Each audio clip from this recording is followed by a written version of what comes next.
What if I told you that in the heart of West Africa, without a single dollar from the IMF, without the help of any international NGO, one of the most stunning hospitals on the continent has just been built, and not in the capital city of a wealthy nation, but in Bobo-Dioulasso, Burkina Faso? This isn't a tale of foreign aid or Western charity. It's a story of vision, sovereignty, and belief in local talent, led by none other than President Ibrahim Traoré. From the dusty streets of a city once known primarily for its culture and music has risen a structure so elegant, so advanced, that it is now drawing attention from health ministers and architects across Africa.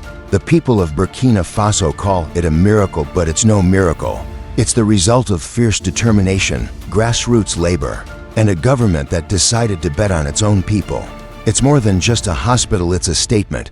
A statement that says Africa doesn't need to wait for help. Africa can build. When you think of hospitals in Africa, the image that often comes to mind is grim, underfunded wards, broken equipment, tired nurses, and desperate patients. But that outdated image is being crushed, brick by brick, in Bobo-Dioulasso. What stands now is a marvel of architecture and human compassion. Wide, airy corridors filled with natural light, courtyards blooming with medicinal plants, walls adorned with murals painted by local artists, each brushstroke telling a story of heritage and hope. This hospital is not just a place for healing, it's a sanctuary of dignity. And it's not just pretty to look at. Inside, the hospital runs on cutting-edge technology. Diagnostic equipment powered by AI can detect early-stage diseases with stunning accuracy. Robotic arms assist in surgical theaters. Medical records are fully digitized, accessible in seconds from any department. The power, 100% backed by solar and hybrid systems, ensuring round-the-clock care even when the national grid fails. This isn't just advanced, it's revolutionary. But perhaps the most impressive part, it was built by Burkinabé hands. Not a single foreign contractor laid a brick. Not one outside consultant designed the layout. Every wall, every pipe, every window was installed by local engineers, masons, welders, and electricians. Under Traoré's leadership, the country launched a massive skills initiative, training thousands of young people in construction, sustainable architecture, and medical tech installation. Many of them earned their first ever paycheck working on this project. For them, this hospital is not just a workplace, it's a symbol that they, too, can shape their country's future. Traoré made it clear from the beginning, this hospital would not be a charity case. It would be a beacon of national pride, and it would treat everyone, rich or poor, elite or commoner, with equal dignity.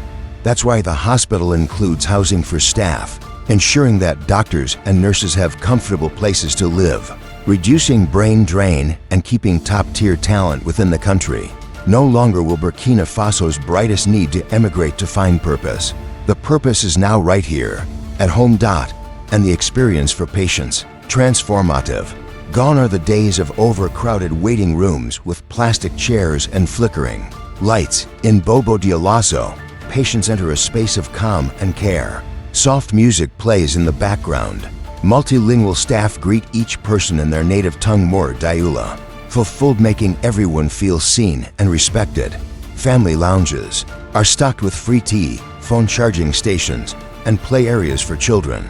Prayer rooms and meditation spaces are available for those who seek spiritual solace. It's not just healthcare, it's healing with humanity. Traoré didn't stop there. In a move that shocked the political elite, he signed a decree banning public officials from traveling abroad for medical care. If it's good enough for the people, it's good enough for us, he declared. That one move alone has saved the country millions. But more importantly, it has race-centered trust in national institutions. Ministers, military officers, and civil servants now receive treatment alongside ordinary citizens. The hospital doesn't just heal bodies, it levels social hierarchies. In its halls, all are equal. And the impact on the local economy, massive.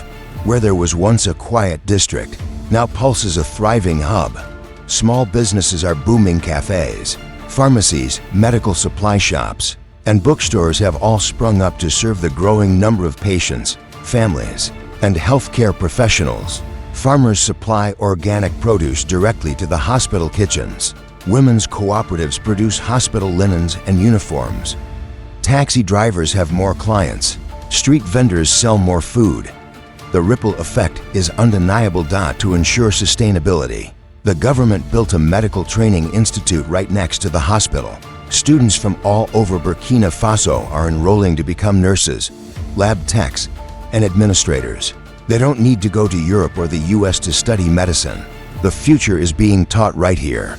And more than a few African doctors working abroad have already returned, some leaving behind six-figure salaries because they want to be part of something real, something African.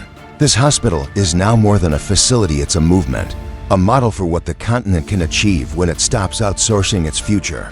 Delegations from Ghana, Chad, Mali, and Benin have visited the site, amazed not just by its design, but by its philosophy: no dependency, no debt, just vision, discipline, and trust in one's own people. The financing model, largely ignored by Western economists, relied on national bonds and investments from African business leaders. Traoré proved that with the right leadership, funding can be generated locally, and the technology rivals that of hospitals in Paris or New York. AI tools flag anomalies in patient charts, reducing human error. Robotic surgical assistants offer unprecedented precision in delicate procedures. Radiology suites process 3D imaging in real time. Even the hospital's emergency systems are digitized: automated triage, digital dashboards, and real-time patient monitoring across all departments. The entire infrastructure is solar resilient, an essential feature in a region where blackouts were once a daily reality. But perhaps the greatest achievement is the psychological shift. For decades, young Africans were taught to look elsewhere, to the West, for answers, for quality, for opportunity. This hospital shatters that mindset. It says, unapologetically, we are enough. We can dream, build, and sustain our own greatness. It's a message that goes far beyond healthcare. It touches education, infrastructure, governance, and self-worth. And yes, the maternity wing deserves its own chapter. Expectant mothers receive prenatal yoga, nutritional support, and 24/7 midwifery care. Deliveries are handled with both medical precision and cultural sensitivity.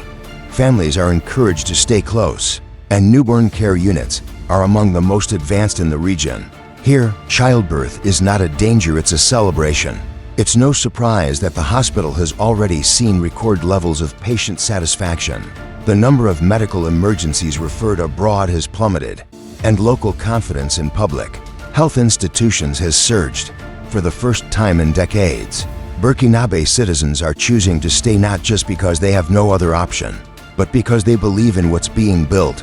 And what about those critics who once mocked Traoré for rejecting IMF support, who warned that Burkina Faso couldn't survive without Western assistance? They're quiet now, or perhaps they're watching closely, realizing that something extraordinary is unfolding.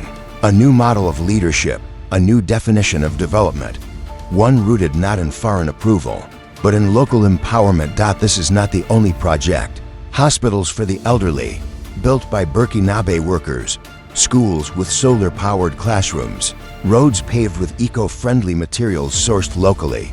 Under Traoré, the blueprint is being copied again and again, and with each project, the foundation of a new Burkina Faso is being laid, a country not begging, but building, not waiting, but leading. What we're witnessing isn't just a hospital, it's a rebirth, a national renaissance led by people who refuse to be defined by colonial scars or external expectations. And while the West may look on in disbelief, the people of Bobo-Dioulasso are living proof that dignity, resilience, and excellence can rise from within. So the next time someone tells you Africa needs saving, tell them this story. Show them the images of healing halls, solar panels, robotic surgery, and the smiling faces of patients who no longer feel forgotten. Tell them about the young apprentices who became engineers, the mothers who gave birth and comfort, the doctors who came home, and the president who dared to believe. Because what's happening in Bobo-Dioulasso isn't just a project, it's a promise. Africa doesn't need aid. Africa needs respect. And in Burkina Faso, that respect is being earned one brick, one life, one bold decision at a time.